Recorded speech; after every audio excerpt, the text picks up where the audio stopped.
The Opinion, and I am Michael J.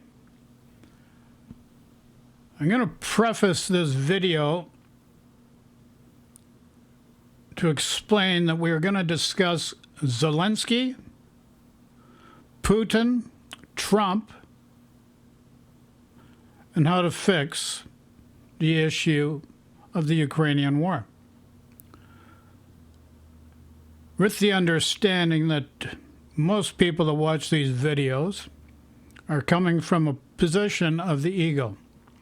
So to help give relevance to the ego and trying not to stimulate the ego to take away from the content of this video, I am directly and indirectly a person of lineage to Norman and the Conquest, Tsar Nicholas, and the Romanov family. So that is to give relevance. Now, what are we going to do here? Number one is we're bringing up Zelensky.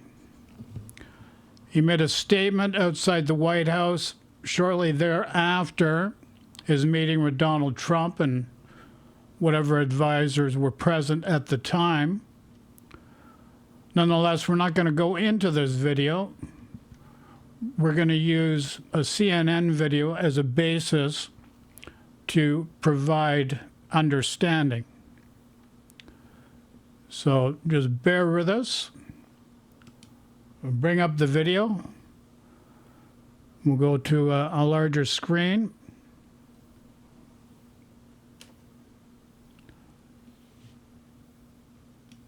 I know you're talking to your sources. It is incredible, the sort of the 180 pendulum on this and how consistent it is that you can say when Trump says one thing, you know he most likely will say the opposite within days. Why is he backing away from what he said now?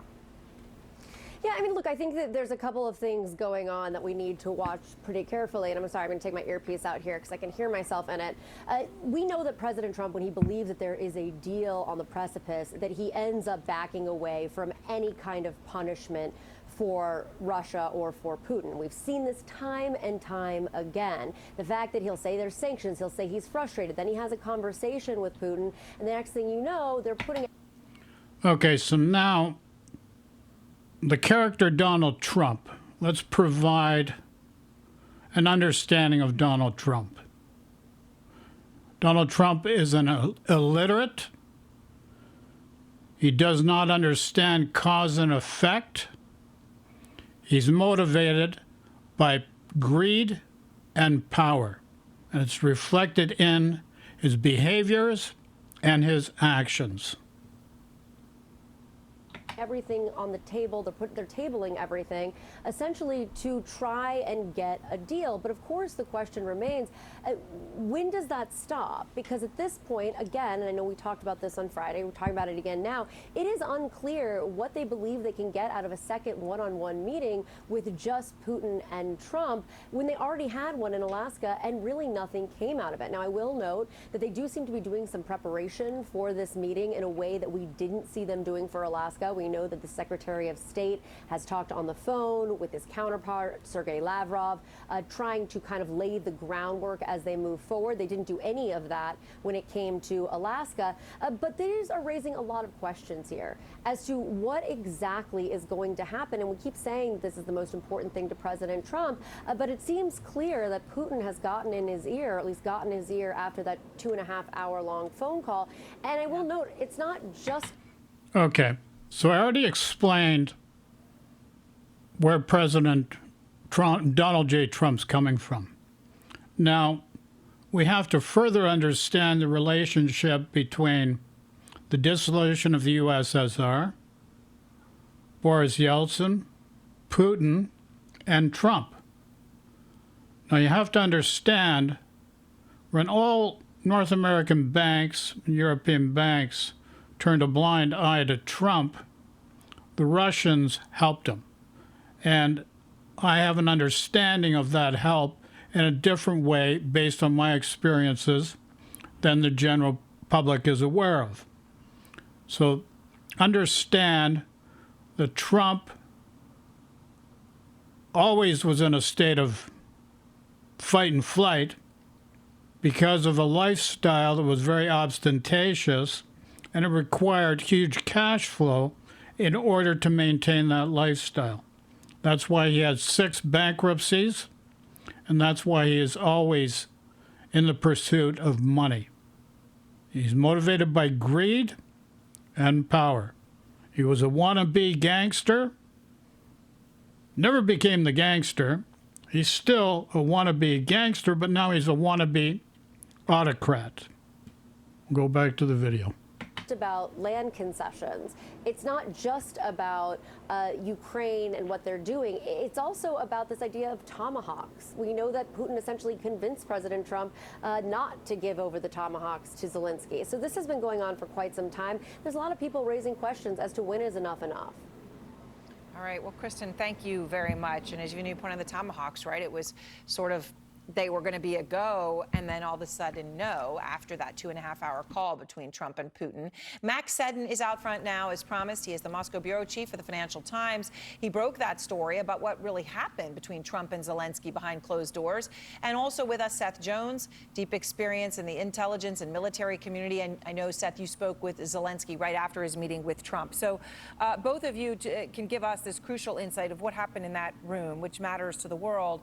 Max, you broke the story about the tension and the frustration in that room. How bad did it get between Trump and Zelensky in the meeting?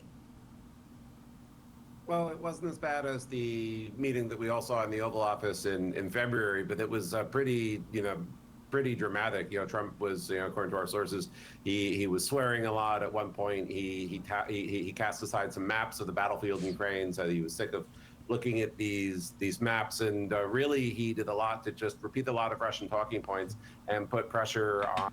You have to remember, Trump is an illiterate. His attention span is very limited. And this was expressed by bureaucrats like General Kelly, Mathis, Milley, etc., in their representations of their experiences. On Ukraine to essentially accept Putin's conditions. And this would have been really shocking for Ukraine because they had done a lot of work over the last few weeks and months to try to get Trump to a position where the U.S. would pivot to doing more to support Ukraine. And one call from Putin seems to be all that it took for Trump to go against things that he said weeks ago. He said that Russia's economy was a paper tiger, and then on Friday he said that to Zelensky that it was doing great. He said that Russia was going to win on the battlefield, which, as you pointed out, less than a month ago, he said that it looked like Ukraine was going to win. And it seems that this is really undone months of work by Ukraine and its European allies, and we are back where we were in the summer. A really bad point for Ukraine. I mean, Matt, it is fascinating, right? 27 days ago, Trump says, I think Ukraine is in a position to fight and win in all caps, all of Ukraine back in its original form. You hear that, that's the public record, Seth. If you're Vladimir Zelensky, you walk into this meeting, but this meeting happens to be right after Trump had a 2.5-hour call with Putin. And so, it's a complete about face. I know you talked to Zelensky after the meeting. What did he say to you? Well, Aaron, actually what was interesting is President Zelensky, after the meeting with President Trump, as he said to me and a few others, he also spoke to European leaders, so he was gauging their views as well.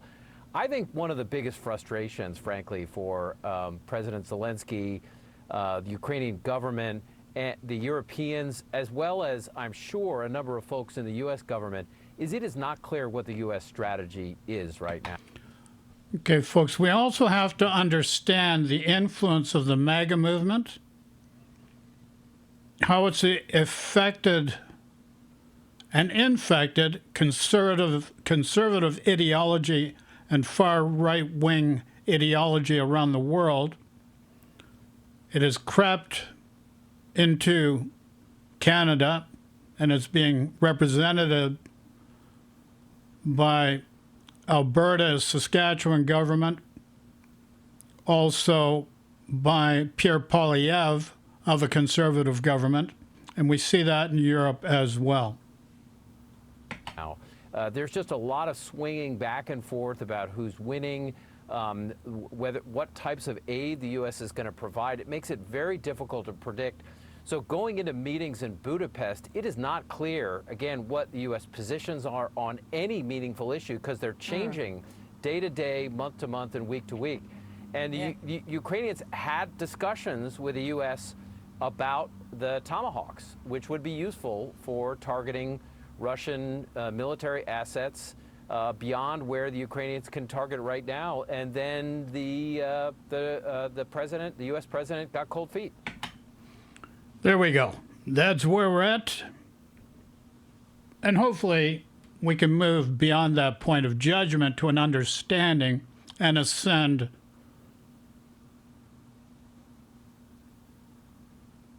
judgment. So, what's the fix here? Here's the fix.